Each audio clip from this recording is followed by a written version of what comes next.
Hey everybody, I am back once again to do the final Castle Rock review of season 1. This is episode 10. It is the season finale. And I'm just gonna say real quick, I had not liked this show. The past few episodes, I was just getting really frustrated with it. I thought they're really not going anywhere with this. They're not connecting it well. I just was not enjoying it. The first 3 episodes, I was like, I'm down for this series. But now up until the 10th episode, I just wasn't feeling it. Today, I was like, I don't really care what happens, but I'm just going to see it, finish it out. I'm not going to be ignorant and just say it was a terrible show without watching the season. You got to watch that final episode to see if they connect it all. And real quick before I get to the review, if you just want to watch this part, did they connect it well at all? And I say, along with a lot of people on Twitter, no, they did not connect this well at all. It was very lazy writing. It was very, it seemed like a lot of people felt like they just had a whole storyline, and then up until the very ending, they were like, we have no idea how to connect this. So we're going to make it ambiguous. We're going to make it the viewer gets to decide what the ending is. Nothing connected. There were so many questions that went unanswered. There were so many like crucial plot points in other episodes that meant absolutely nothing, and it was super frustrating and just infuriating to watch this because I had such high hopes for this show. I thought it was a great idea. This is why I still think season 2 can be good, just because it's going to be different storylines. It's an anthology series, but I just thought this could be a great show, and I'm just really disappointed with how like terrible it was. It seems like a lot of people have gone back after seeing this episode, have said, yeah, the whole season kind of sucked and it went nowhere. So it seems like a lot of people had to wait for that final episode to really be like, okay, they went nowhere with this. They had no idea what they were doing. So I'm going to recap the episode. I'm going to try to go quick just because I wrote down some questions that I felt either went unanswered or had no point whatsoever that maybe you guys can answer in the comments section. But yeah, I'm going to try to recap the episode pretty quick just so I can get to like my final thoughts. So it opens up with the old warden about to shoot the kid when he's locked up in his cage, but he ends up not doing it. The scene was pointless.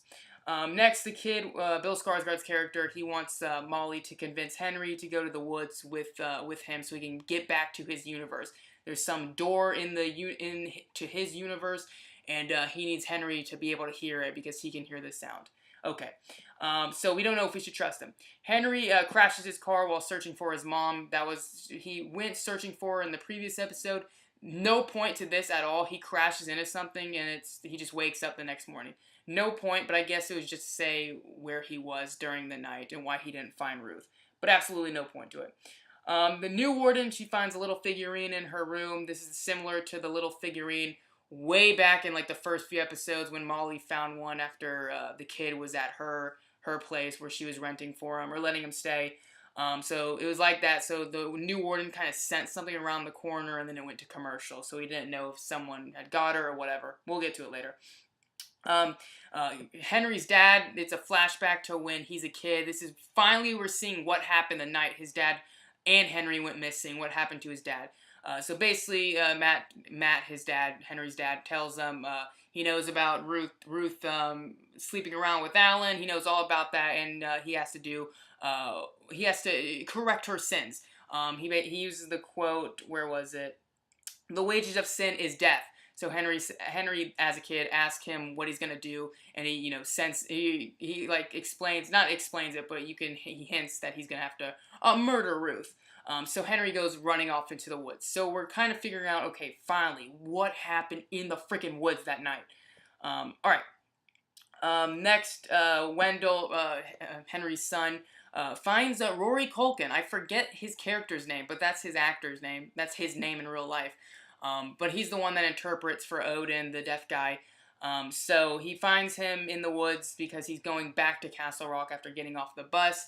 And they're investigating Odin's murder because Odin was murdered. So they end up taking Wendell in to the police station. Doesn't matter. Nothing with Wendell matters, I've come to realize.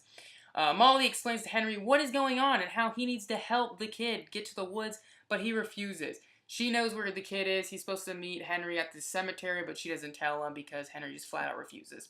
Doesn't matter.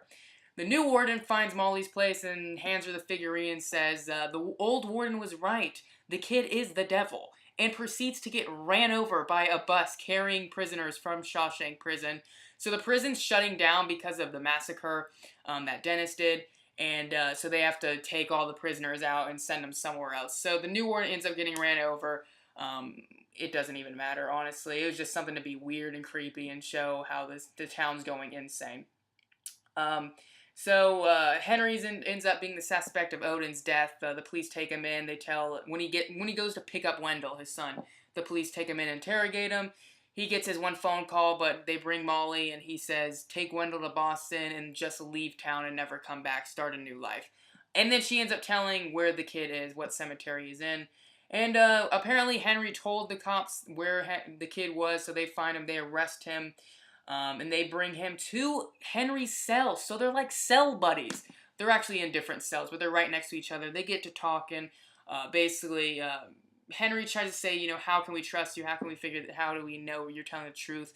And he used the same quote that Matt did when they were in the woods as a kid, and says, the wages,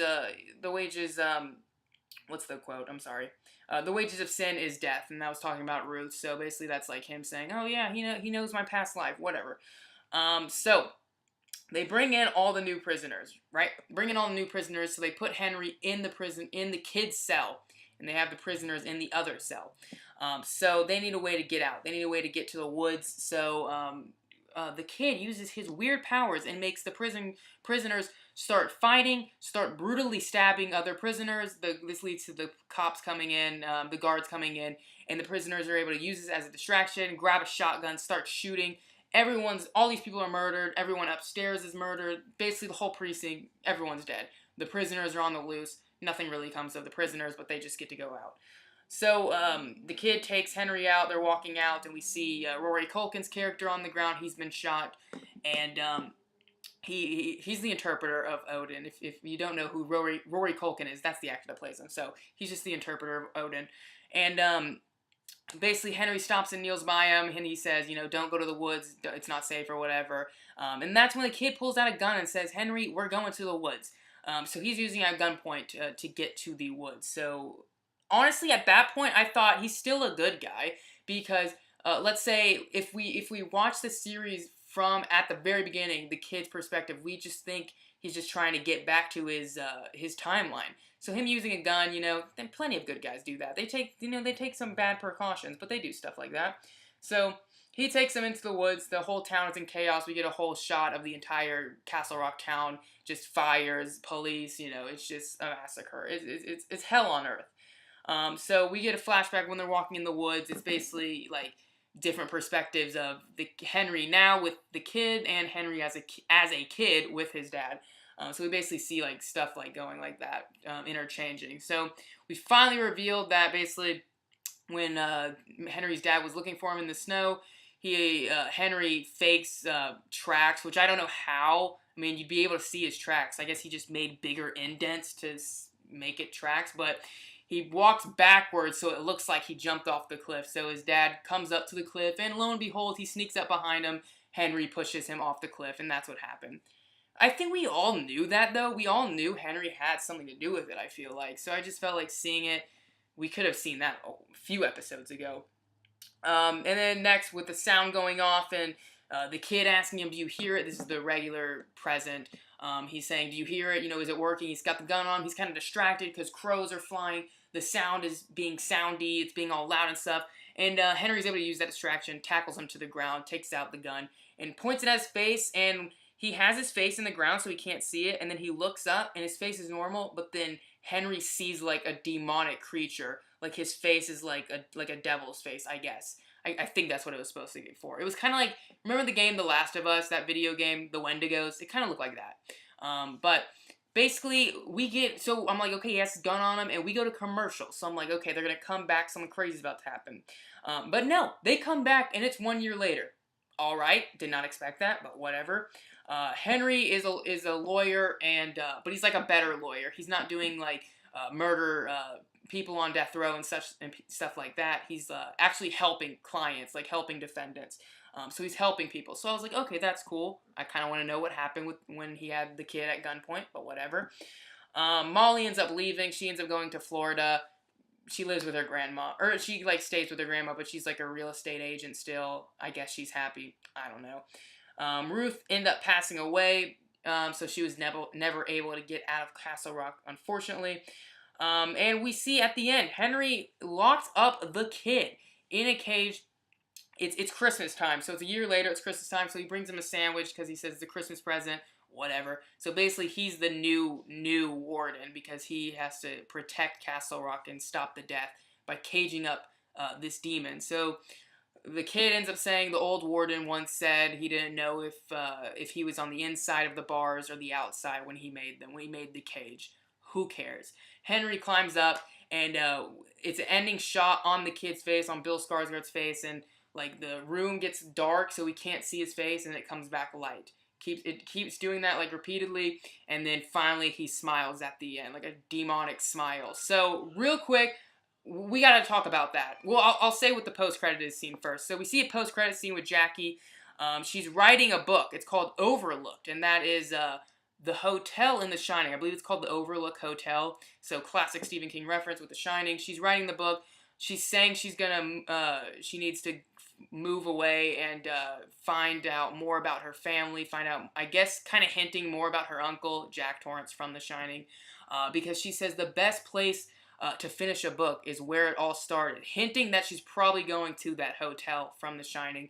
So a lot of people thought, oh, is that what season 2 is about? But the hotel's not in Castle Rock, I don't think, so that wouldn't make sense. It'd be called Castle Rock, but she'd be in a different place.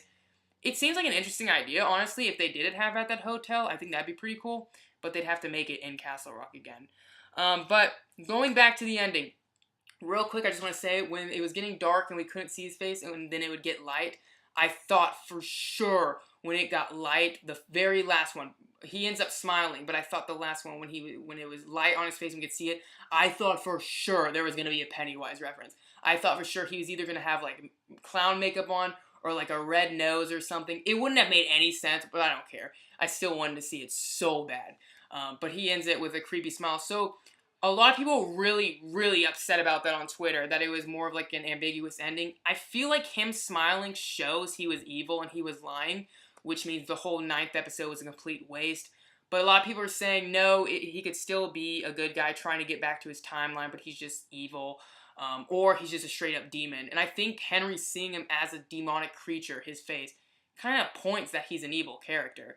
I don't know, but real quick, just some questions that I just felt were terribly not answered, and the writing on this was so bad. Season 2, J.J. Abrams, you're an executive producer. Stephen King, I don't know, you're a producer as well. I don't know if you have any leeway being at TV. Get better writers. Get writers that actually know what they're doing, because this was terrible.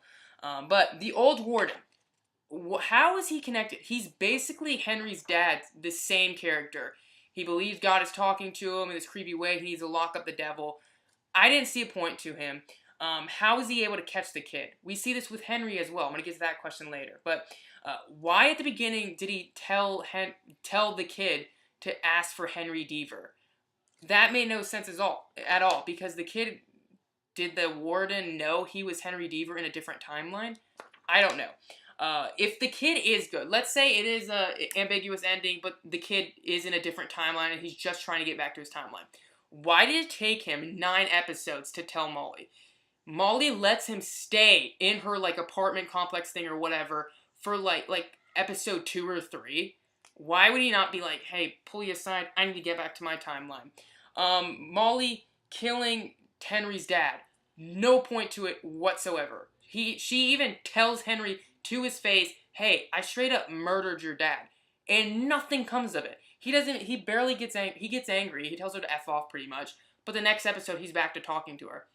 So like that big plot point at the very beginning, I think of episode 2 or 3, I think it was 3, we see her murder his dad, take out the breathing tube. Nothing comes of it at all. Henry, how was he able to lock up the kid? Because this guy spreads evil. He caused a man to have cancer all in his body simply by touching him.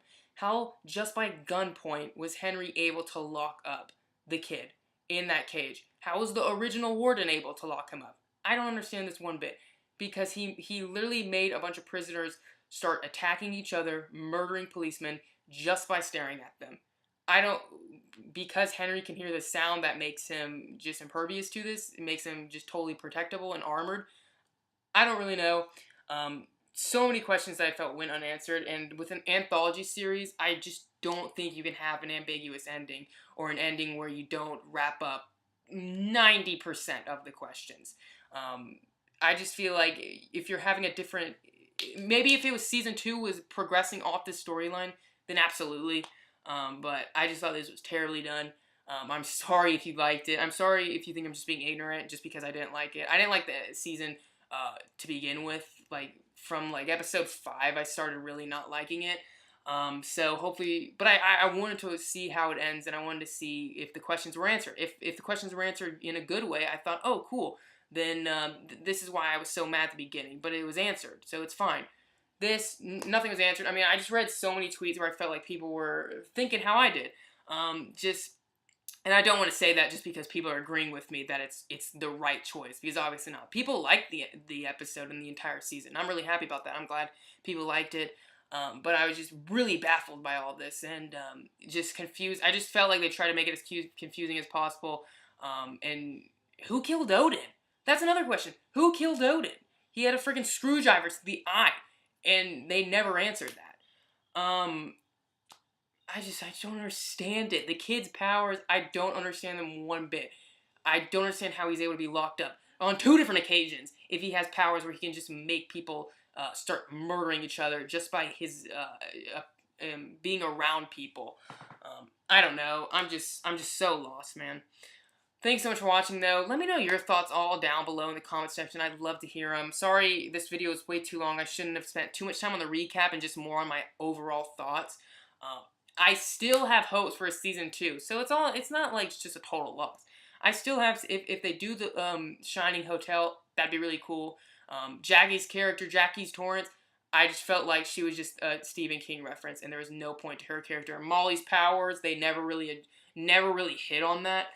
So many questions. I need to end this video because I'm going to just keep talking about how much I was so mad. But thanks so much for watching. I'm not angry about it, honestly. Well, I said multiple times in the video I was very mad.